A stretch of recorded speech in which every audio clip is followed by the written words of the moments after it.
So here we go, people. It is Wednesday, NES Day. For those who know, I love my old school NES Day. I like Tyson code right here. If you didn't know, that's what that means.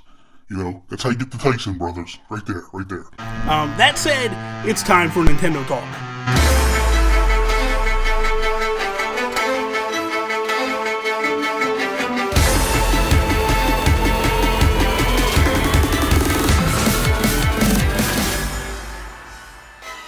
What is up, everybody? Bobby here, the Nintendo Guru. Time for the breakdown every single week, Monday, Wednesday, Friday. I take the top Nintendo stories of the day, talk about them, discuss them, break them down, give my opinions on them. So, here we go. As of now, well, hold on. As of previously, the only way to get the Splatoon 2 Joycons, you know, the pink and the green, the only way to get those was to import them here in North America.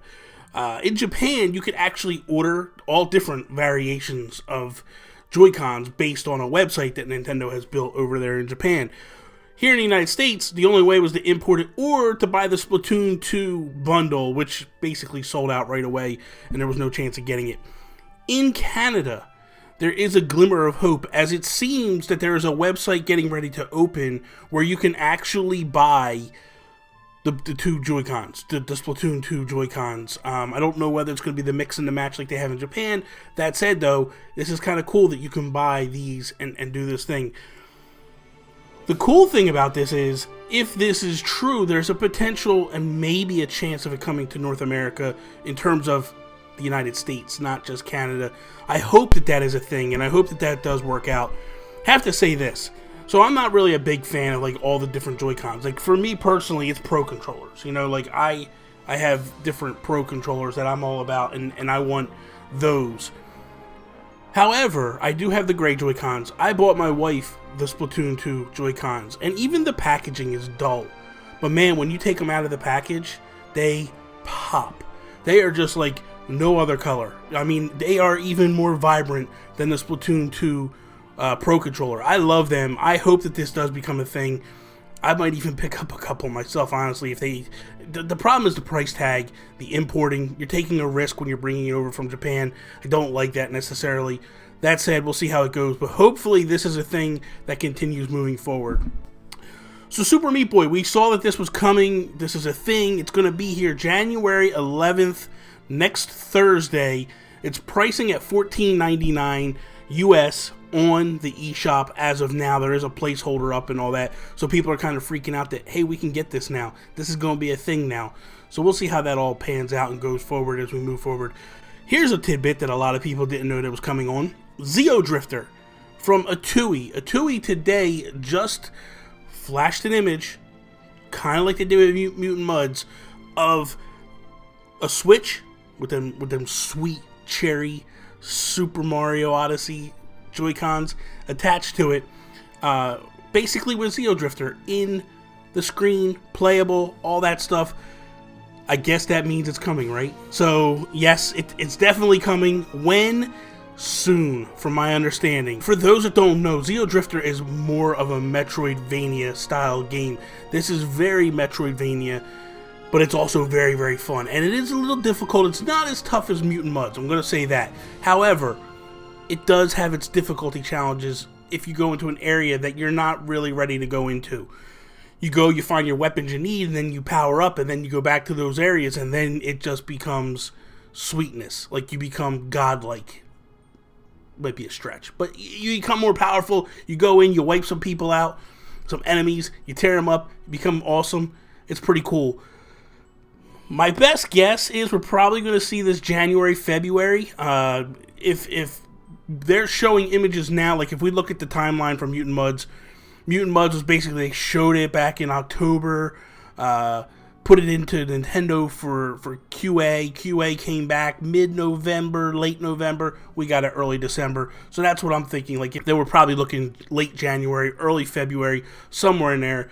I'm excited. I cannot wait to get this game.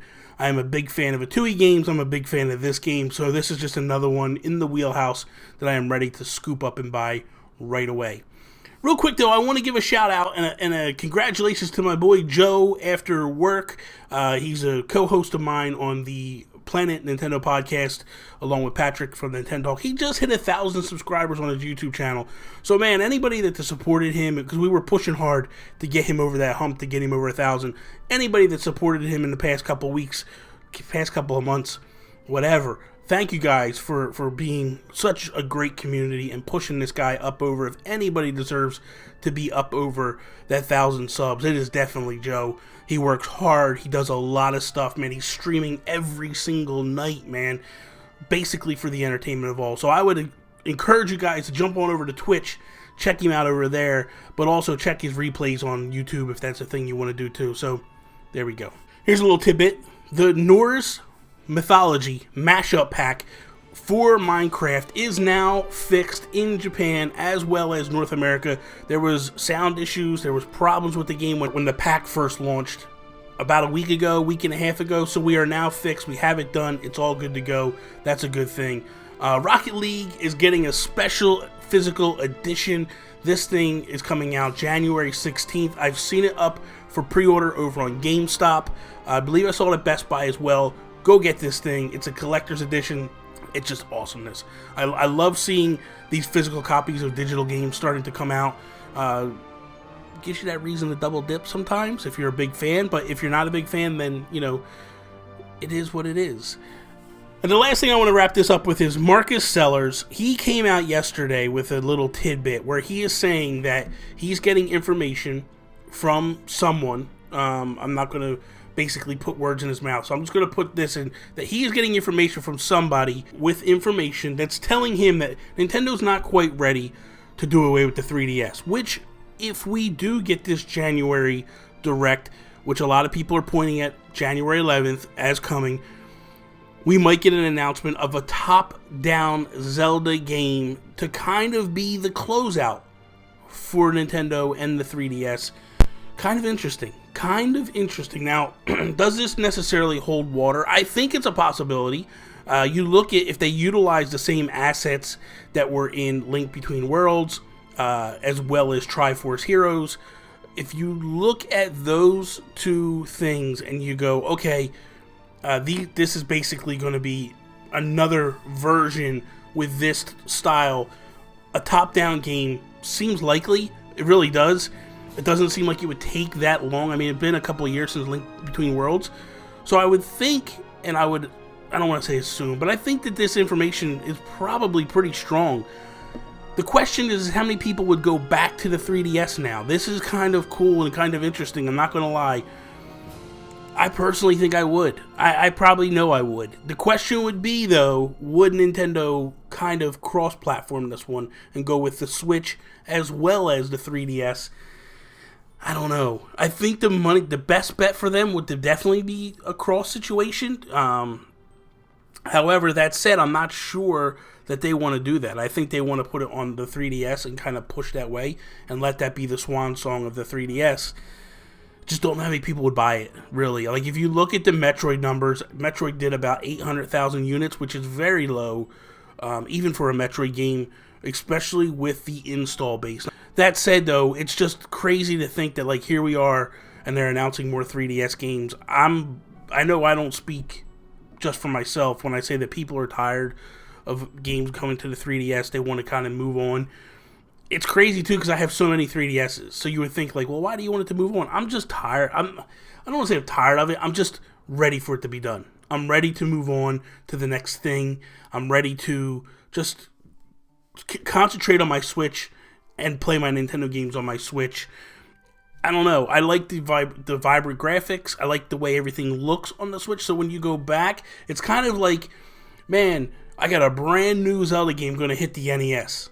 Do I really want to go back? No, I know that's an exaggeration because it's 30 years. But even if we went to the Wii U and it was like, or the Wii, you know what I mean? Like, do I really want to go backwards? When I'm moving forward and everything's moving forward, do I want to go back to inadequate hardware? I want to put it that way. I want to say that. I don't know. We'll see. We'll see how it goes.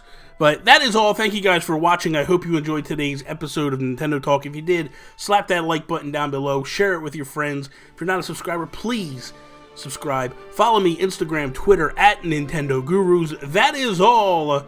Peace out, Preston.